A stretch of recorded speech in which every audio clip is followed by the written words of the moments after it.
I received a question in my comments of if you had $100,000 to invest today, what would you invest in? And I like that question because it assumes no past history of bad investments or that I have some losses that I don't want to take or I have some profits I want to maintain. But if you had a clean slate and you had a vision of what the future was going to hold, what would you invest in today? And then the next question I ask myself is, okay, we've had a substantial downturn in the market. Can I look back in history and come up with some conclusions as to how quickly will these stocks recover and what will bring us up or down in 2023 and how should I deal with it? And I've made some decisions that I want to share with you as a result of a comment that one of my tribe members asked. Best of Us Investors presents Carrie Griegmeyer. The first thing I did was ask, could I learn from past history? So I do what I always do, and that is go gather the data from the past history and see if I can come to any conclusions that give me an insight as to what might happen next. So what I've done here is I created an Excel spreadsheet tracking the performance of the Dow, here, the S&P 500 and the NASDAQ since 1982. And I chose 1982 because that's where I believe our world changed and we entered the digital revolution. And so then what I said is, what the question I ask is, if I had $100,000, where would I invest it? So I just assumed that I put $100,000 in the Dow, the S&P, and the NASDAQ on January 1st of 1982, and then I entered the performance of the Dow, the S&P, and the NASDAQ over those years and saw what happened. Now it gets complicated. Okay, so what I did was then say, okay, I'm going to gather those years where there was a double-digit gain in all three indices, and then also show any time there was a double-digit loss in all three of them. So here in kind of the light brown, you see where all three industries had a double-digit gain. Here in the red, which or the non-colored, we didn't have a double-digit. We had a double-digit gain in, or a single-digit in the S&P of 1%, a double-digit of 31 in the NASDAQ, but a single-digit loss in the Dow. So that's kind of how it went. Then I showed those years where we had the double-digit, where all had a loss. And the first of that was 1990, 4% in the Dow, 5% in the S&P, 17% in the NASDAQ. Then I said, okay, what happened the next year? And as you can see here, we again had a double-digit gain in all three industries, 20 in the Dow, 26 in the S&P, and 57 in the NASDAQ, after all three indices showed a loss, all right? And then we come down here and we move through that. And then we hit the dot-com bubble, and we actually had a loss in all three indices for 3 years in a row. Then followed with a double-digit gain in all three in 2023. And then went through a period of just normal procedures until we hit 2008, and we had a 33% loss in the Dow, 38% in the S&P, and 41% in the NASDAQ. And then followed the year with double-digit gains for 2 years, and moved on through until we hit 2018, where we had a slight drop of 5% in the Dow, 6% in the S&P, and 4% in the NASDAQ. No big deal.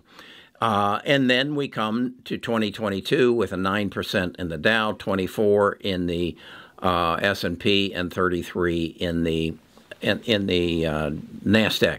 So the question comes, can we learn anything from that? Well, my first takeaway is the last of these 1, 2, 3, 4 major drops preceding this one of 2022, they only lasted a year. The only one that had consecutive years was the dot-com bubble. And I think we understand we had exorbitant overvaluations. I would say that with the NASDAQ down 39, 21, and 31, it was pulling down the other two composites. I think that's a fair. Here we had in 08, this would have been the start of the subprime crisis, 41% in the Dow, 38 and 33, a pretty close. It affected everything. What can we learn from that? Well, 33, 24, 9. These two, the S&P and the Dow, are pretty close. Okay, so then I come down here and I say, okay, what's the average gain of the Dow over that full period? 10%. The S&P, again, 10%, and the NASDAQ, 13%. How much did my money grow? A 40x in the Dow, that's my 10,000, grew to 4 million. And not as good in the S&P, grew to 2.7, and in the NASDAQ, a 54 or 5.4 million. Then what I ask is, I also am I have a nemesis of national debt, and I realize that the national debt grew from 1982 at 1.14 trillion to 30 trillion in 2022, 30.8 as a fact. And I've always said that's crazy how much the national debt grew. But then I looked at it and I said, wait a second. How much did it grow on a yearly basis proportionately to the prior year? Well, actually in 83, it grew by 21%. I never would have thought that. In fact, I believe that the only time it beat that number was in 2020 as the government pumped, $7 trillion into the market to curb the coronavirus. That shocked me. And then I said, okay, so what was the average growth of the national debt since 1982? It's 9% a year. Where was it above the 9% and where was it below? And kind of, again, to my surprise, last 2 years, it's below 4 and 7. A series of 1, 2, 3, 4, 5, 6, 7 years where it was below the average from 2013 through 2019. That's not what I would have thought. If you had asked me, I'd say, no, it's been growing since 2000, uncontrolled. But actually, it's been much more under control, except from coming out of the subprime crisis, where it grew by 11, 19, and 14. Disproportionate to any other time, other than as we proceeded or came into the dot-com bubble. Our debt actually grew disproportionately from 1983 through 1992. Then what this is I got to thinking, who was controlling the House, the Senate, and the presidency? And as you can see, the blue is the Democrats, the red is the Republicans. And I couldn't really find any correlation, okay? So what do I draw from this? Well, my conclusion is that this is probably going to be a one and done. I believe that 2022, based on what I see here, in 18, what I see in 08, and what I see in 90, it's going to be a one and done. And that the market will rebound in 2023, and by the end of the year, we'll show a gain. I'm not going to leap out on a limb and guess the amount of gain. If you go back to 08, the numbers, 33 down, 18 up, 38 down, 23 up, 41 down, 44 up. The other thing that is in here is that I believe we are going into a time of disruption where technology is going to change the world disproportionately than what it has in the past. If we ask ourselves, how has technology changed our world? Well, the biggest part of that is the digital revolution. And I believe that happened more predominantly with the introduction of this thing, the phone, with social media, with the closing of brick and mortar and the opening of e-commerce, and that is this period here. I would have said that if the banks hadn't screwed up and did some bad lending in probably 05 through 08, this wouldn't have happened. As you can see, the Dow in our downturns, the worst performance of the Dow was in 08, and that was created by our banking system. What I believe has happened here, the Dow is only down 9 compared to the NASDAQ that is down 23, and it's had a much more severe down in the NASDAQ in 2000 through 2002. So I believe we're going to see a 23. I think we're going to have a rough first quarter. I think particularly the NASDAQ and the S&P are going to find new bottoms.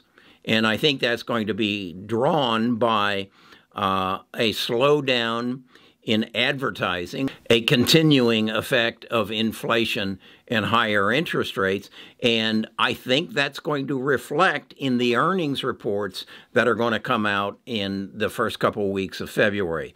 After that, and it is going to be dependent, in my mind, on their outlooks, and whether, such as an example, Mark Zuckerberg says, we have cut our salaries, we have laid off people, we have cut our overhead, and we see a brighter future. And if you see that also from Amazon and Apple and Google, then I think we will turn. So that's my take on the market. If you'd like a copy of this chart, and again, it's pretty extensive. I've spent many hours on it because I wanted to get a handle. You go into the description and I'll have a link for you to find it. So let's talk a little bit more about the question that my tribe member asked her, where would I invest with that groundwork laid? Once we get through the February quarterly reports, I believe the future lies in artificial intelligence. We're hearing more and more about this chat GPT and open AI, and I'm working in it, and it's phenomenal. I make the comparison of what I'm doing in this chat GPT as to I was trying to think the first search that I made on Google. I was trying to think of the first product I bought from Amazon. That's where artificial intelligence is. It's been around us. We've seen it with Siri and Google's you ask a question, or on my Fire TV, I ask play this music or find me this show. So artificial intelligence has been around us, but it hasn't really been commercialized like we believe it will be. I believe that there's a tremendous change that's going to come in the medical field. We have the conflicts to deal with. So in my portfolio, I'm going to be in big tech. I'm going to be in energy. I'm going to be in medical care and I'm going to be in defensive stocks. I've shown you a portfolio of that before, but I want it tomorrow. I'm going to dig into it, and I'm going to show you exactly if you have $100,000, or if I had $100,000 that I wanted to invest in this stock market, starting in the next couple of months or even tomorrow. Where would I invest? And I'm going to get down and specific in tomorrow's video. I think we spent enough time on my understanding of past history and why I believe that the market will rebound in the last half of 2023. And then tomorrow we'll get into exactly where I'd put that $100,000, how much, and how I'd invest it. I'm going to do some dollar cost averaging.